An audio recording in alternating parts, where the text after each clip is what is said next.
तोरा खिसिया आवेला आ नहीं आओ तो थाक गई बड़ू अब तो खिसिया ही अरे काहे खिसियाइल बाड़ू। अच्छा एक बात बताइए, चारी है ना जवना तरीका से तकलस है अनुपमा आए तेरे खिसिया के ताकि तब तो वो मर्द एकदम मरी जाए। तू चाहे कि रोज किसी हो तो इनको चाची का दर्जा दे दिया ना, तो उस टाइप से माइंड मेकअप हो गया। नहीं दर्जा मंच की है, मंच पे तुमने बोला मंच पे, हाँ तो मंच पे ही करना ही पड़ेगा। काहे खिसियाइल बाड़ू अब जन्म में बुका हो कुल धान तहरे कोतवाल साहब के तनख्वाह जैसे आवेला ट्रांसफर हो जाला मेहरारू के खाता में ऊपर झापर के हम नहीं जाना। गहना गुड़िया से दे भर देले बानी, अब कौन कमी बा। कितना किसी आइल बारू पूछत मर्दा काहे किसी आइल बारू।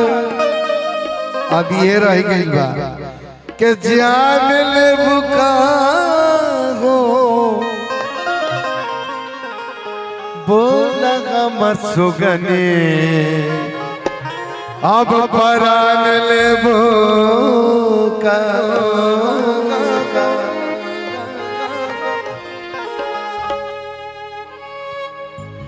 सुनो ना, ये मोबाइल चलाना है तो नीचे जाके चलाओ, मंच पे बैठ के मोबाइल मत चलाओ। हाँ ठीक है ना। बोला हमर सुगने अरे परान बुकारो बोला हमर सुगने परान बुकारो काहे किसी आइल बारू जान ले बुकारो काहे किसी आइल बारू जान ले बुकारो। अनुपमा एक फिल्म में काम दिया वादा हो, ये तो बहुत अच्छा कलाकार दिया। बोला हमर सुगने परान बुका बोला हमर सुगने परान बुका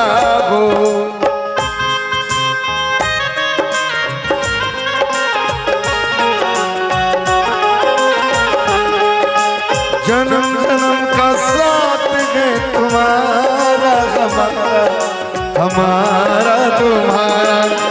अगर मिलते इस जीवन में लेते जन्म दोबारा जन्म जन्म का साथ है तुम्हारा हमारा जन्म जन्म का साथ है तुम्हारा हमारा हमारा।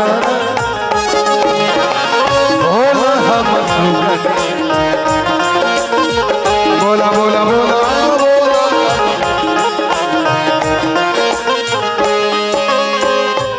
अब देखा वो रुपया दिखा के इशारा कर दन तो नहीं ताकत ना। अरे नहीं कोनो रुपया के कमी छोड़ ले ओके जीवन में तो बताओ। शौक होता लेकिन कहता झुमका झुलनी चूड़ी कंगन हार बनवली ऊपरा से नीचा वाले तो के सजोली ऊपरा से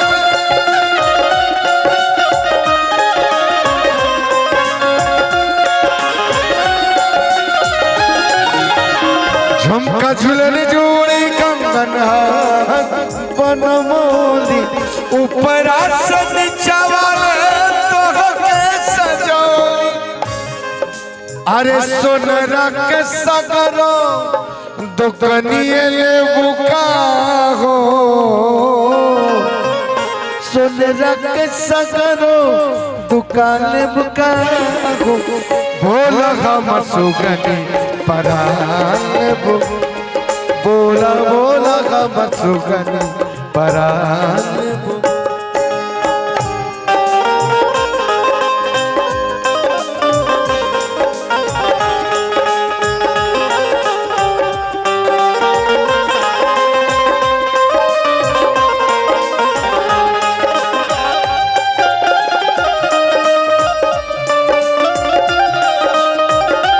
क्या बात है। ये गढ़ांचल है दीपक बाबू, गढ़ांचल से हमारी धरती से है दीपक बाबू।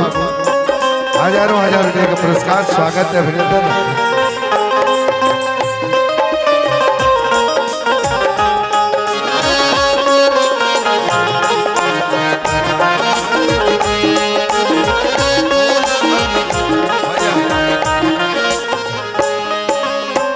देखिए दीपक बाबू हजारों रुपए का पुरस्कार हमको भी, अनुपमा को भी दिए। ई गढ़ांचल है भैया, रोक दो तभी, रोक दो। आओ तारा गोड़ पर गिर के रुपया देते हैं। नाम देखली है भैया, नाम नहीं बताया। मिंकू भैया, मिंकू भैया की तरफ से बहुत पुरस्कार। तो के माता जान के गोड़ लगले हैं कि मतलब देवी जानते हैं। अच्छा अच्छा अच्छा। लेकिन ये बतावे के पड़ी कि के कर कहल मानता। अरे मती के मरले मर्दा के ई शिकायत होता ना, ठीक बात वालो तन किसा। हमरो शौक होता कि बेवफाई करती है, न तब मरद से मने तनक सिरौरी करी के पड़ी। दूल्हा चंदन भाई, क्या बात। हम लोग एक कॉलेज के पढ़े हुए, एक साल सीनियर में हूँ। दाढ़ी बना ले बाबू, एहू मेरा तो से जवाने लगा वैसे बात ना भूला। देखिए गुरुदेव श्री श्रीनिवास तिवारी, जिनके चलते हम गायक बने, मेरे भी गुरुदेव हैं, जिनके चलते हम लोग कलाकार बने। मेरा गांव भरौली, मेरे गुरुदेव श्री परशुराम प्रसाद केसरी उनके शिष्य हैं, मेरे गुरु के वो गुरु। तो हम लोग तो मने भूगोल में हम गाने गा के मने नंबर ले ले, आप विज्ञान में भी ले ले, हमरा कुल याद बा। बहुत बहुत धन्यवाद चंदन भाई। मर्दा का कहता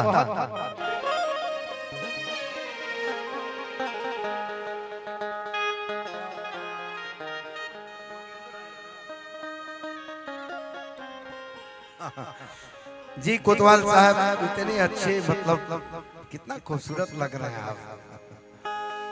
आपको कोतवाल हैं, अच्छी बात है, संगीत से प्यार करते हैं। हमारे रसड़ा में भी आप रहे हैं, बलिया जिला में, प्रणाम करते हैं आपको।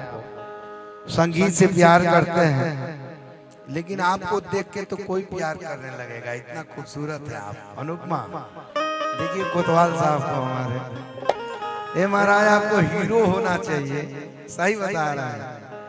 जिस क्षेत्र में आप चले जाएंगे, आपके चेहरे को देख के क्राइम खत्म हो जाएगा।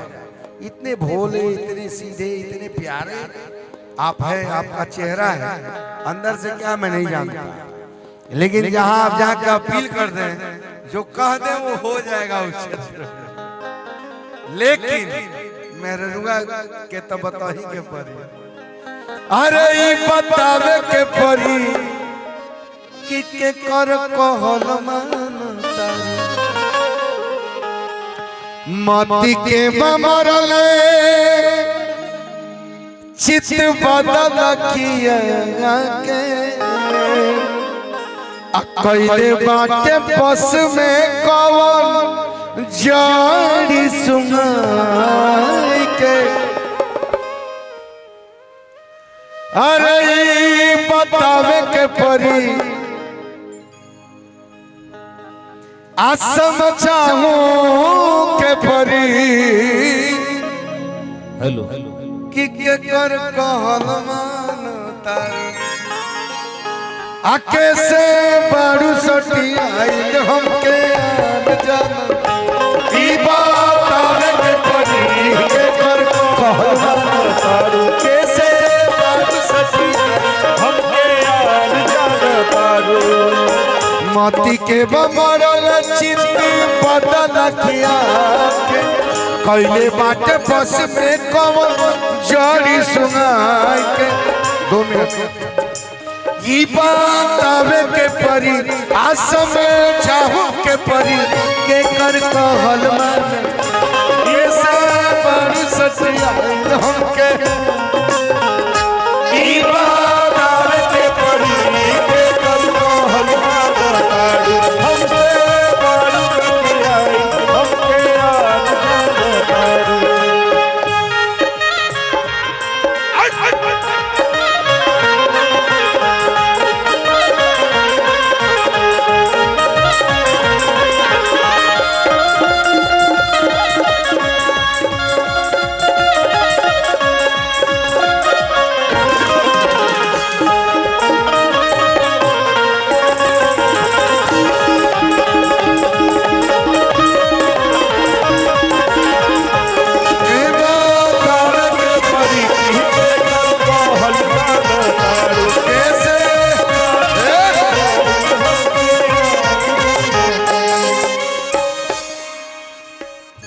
पहले न रहले से बदलल सुभाव भैया अनुपमा होता है ना ऐसा पहले न रहले से बदलल सुभाव हो आज कहे लागत कर जब में खाओ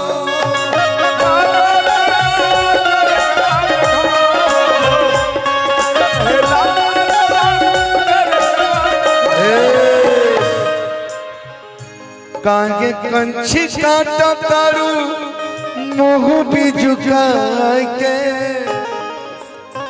कैले बाटे बाका कवन सुगायस रटाए के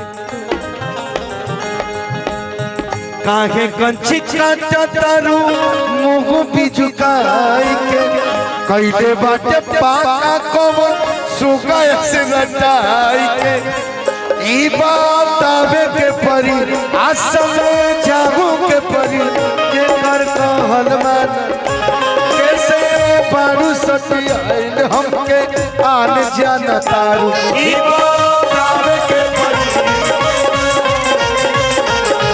कैसे बारू सती आइल हमके हो ई बात आवे के परी कैसे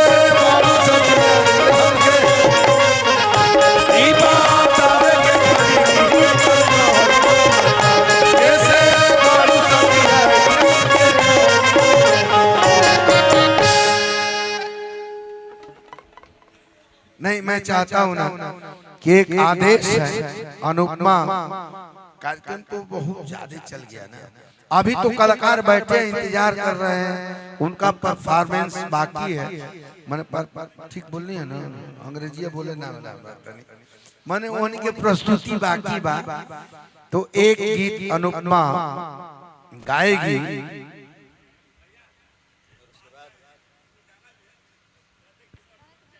हाँ मगा दी राजा जी के दिलवा टूट जाए आज ए मर्दे तो जले हमनी के गावे लग जाता है ना वो हो गई है ना जो भोजन नहीं किए वो भोजन कर